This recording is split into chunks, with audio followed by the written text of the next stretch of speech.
नाज़रीन, तमाम कुरान पाक जो है वो इंतहाई मुफीद बातों से भरा हुआ है, लेकिन सूरत रहमान जब हम पढ़ते हैं तो हमारे दिल की कैफियत बहुत ज़्यादा बदल जाता है।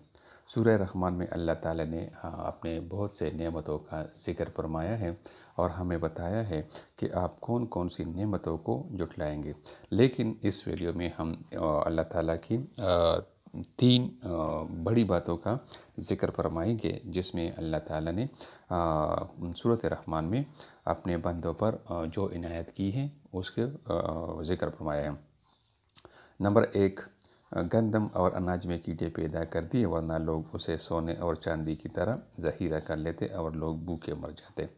जिस तरह ज़कात तो हम लोग अदा नहीं करते और अपने पैसों को और सोना चांदी को स्टोर करते हैं, इस तरह गल्ले को भी स्टोर करते और इंसान भूख से मर जाते। तो ये अल्लाह ताला की एक बहुत बड़ी इनाम है।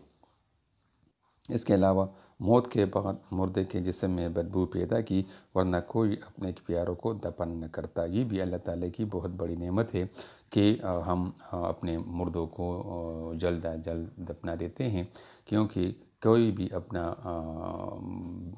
अपनी माँ या अपने बाप को मिट्टी तले दफन नहीं करना चाहता, इसलिए इसमें बदबू पैदा की ताकि वो लोग इसे दफन करें।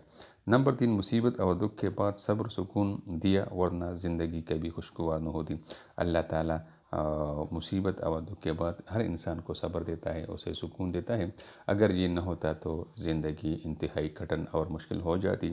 तो ये वो बड़े बड़े इनामात हैं जिसका अल्लाह ताला ने सूरत रहमान में ज़िक्र फरमाया है।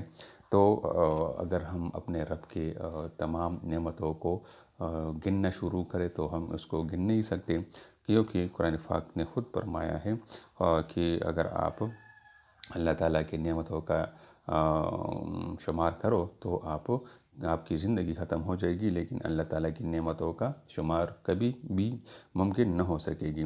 तो हमें अपने रब की तमाम नेमतों का शुक्रिया अदा करना चाहिए।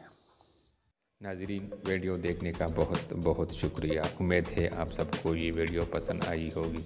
अगर आपने अभी तक हमारे चैनल को सब्सक्राइब नहीं किया है तो इसको ज़रूर सब्सक्राइब कीजिए, ताकि आपको बर वक्त मालूमाती वीडियोस हासिल हो सके, और अपने दोस्तों के साथ भी इस चैनल को और इस वीडियो को ज़रूर शेयर कीजिएगा।